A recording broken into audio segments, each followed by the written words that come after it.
Assalamualaikum. Oke, ini kita mau bikin konten lagi. Kali ini temanya tentang COVID. Yap, nanti. Kenapa tentang COVID? Kenapa kak? Karena Datuk kan kena COVID. Datuk dari mami, ayah mami kena COVID dan hari ini sudah hari ke-6 dirawat di RSUD Bekasi. Alhamdulillah Allah permudah kemarin. Nah, papi mau cerita nih. Kan papi tuh yang nemenin masuk rumah sakit. Ini sekarang kita lagi di depan gedung, Iya, depan gedungnya Datuk. dirawat ya. Kitanya nggak turun. Turun. Kita kasih lihat sebentar deh. Kalau balikin nggak bisa ya. Ntar deh. Insert kali ya bisa.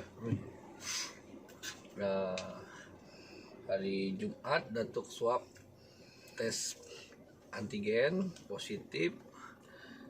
Awalnya mau isolasi mandiri, terus Karena gulanya naik. waktu subuh bilang gulanya naik. Akhirnya kita khawatir karena ada komorbid ya. Morbid diabetes. Akhirnya kita langsung konsultasi ke dokter Kus, alumni ISQ yang juga alumni ISQ, direktur rumah sakit ini, minta saran. Kata beliau harus baiknya dirawat. Ya udah, seharusnya papi training izin. Seharian ya, Pin? Awalnya pikir cuma datang masuk kamar pulang siang selesai, ternyata enggak.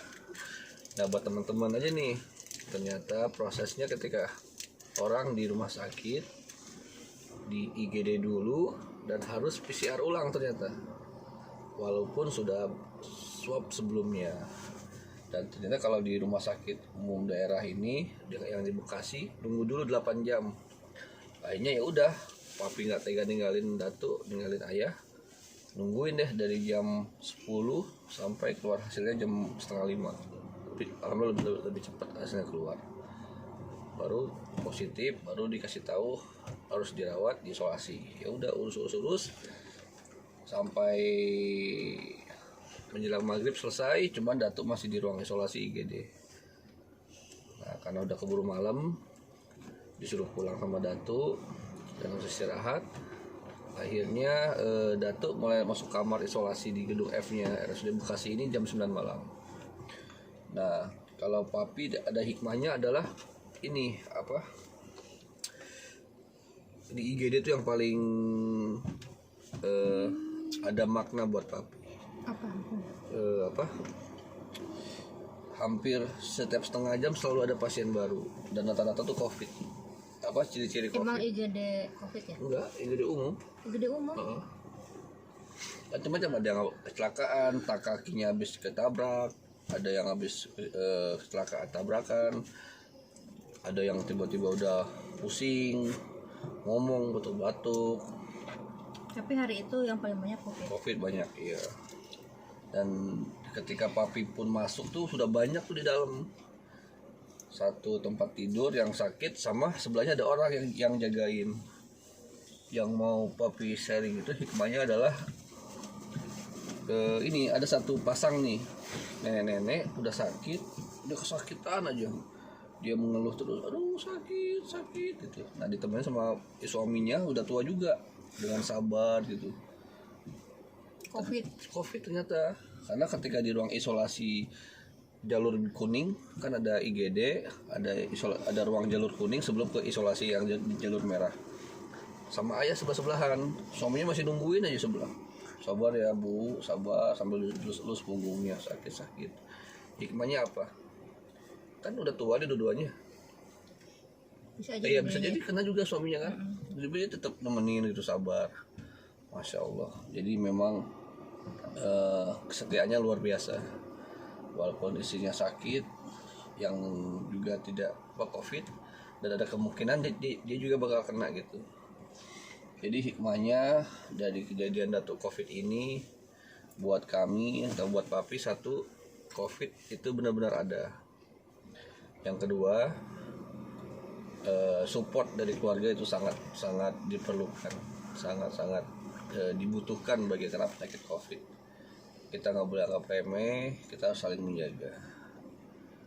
Nah itu dari papi tuh. Kalau dari mami apa?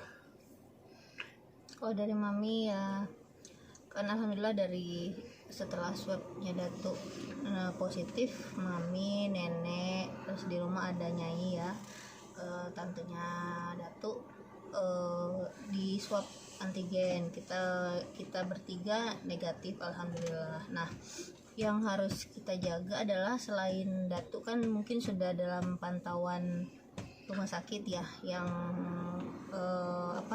mengawasi terutama komorbid diabetesnya, kan yang Datuk paling terasa tuh komorbidnya ya, diabetesnya. Nah yang paling sekarang terasa tuh kita harus saling support untuk menjaga bukan hanya support Datuk tapi juga nenek, karena nenek kan ada kemungkinan bisa jadi positif walaupun kemarin negatif. Nah kita harus terus support nenek supaya nenek tetap sehat. Seandainya pun nenek positif, kita harus tetap jagain nenek supaya nenek tetap positive thinking, semangat untuk jaga makannya. Jadi alhamdulillah Allah kasih jalannya tuh, kita tuh rumahnya deketan gitu. Kebayang deh kalau misalnya rumahnya jauh dari rumah nenek, gimana ya bisa ngebantuin nenek kalau nenek perlu apa-apa, karena nenek isolasi mandiri di rumah nih, nggak boleh keluar nih walaupun beliau negatif ya. Jadi semuanya kita support, nenek perlu apa, mami atau papi akan support belikan kebutuhan nenek, atau paling enggak nenek misalkan bisa hubungi tukang sayur yang akan mengantarkan makanan-makanan, atau nenek pengen obat apa kita anterin. Alhamdulillah Umi, Amah dan juga Iik selalu support. Nah memang yang paling penting itu pasien kena COVID itu adalah yang sering-seringnya teman mami bukan hanya support secara fisik ya, tapi support secara psikologisnya dan mentalnya. Karena kalau sudah semuanya sakit, jadinya kayaknya kalau psikologisnya juga sakit, juga negatif, lebih lama mungkin sehatnya yang pasien COVID. Nah buat kita terus berdoa, minta kesembuhan sama Allah yang nyembuhin, Allah yang jaga. Dan kalau Allah kasih kita izin kena COVID ya Allah juga yang akan memberikan hikmah di balik itu semua. Jadi stay safe teman-teman, pakai maskernya kalau keluar, jangan lupa cuci tangan, pakai sabun, penting banget itu cuci tangan pakai sabun, karena kalau kita dari mana-mana cuci tangan pakai sabun, khawatirnya masih nempel di sana virusnya ya. Mungkin itu aja Pi. Oke, Kakak ada pesan nggak? Nggak ada. Abang pesan nggak? Pesan nasi padang nggak? Enggak. Abang Yat bangun tidur. Kalau masih loading ya. Kalau Adek Oya? Bangun tidur. Dia lagi bobo. Bobo. Oke ya, makasih ya teman-teman. Semoga bermanfaat. Dadah. Salam pagi. Dia pagi.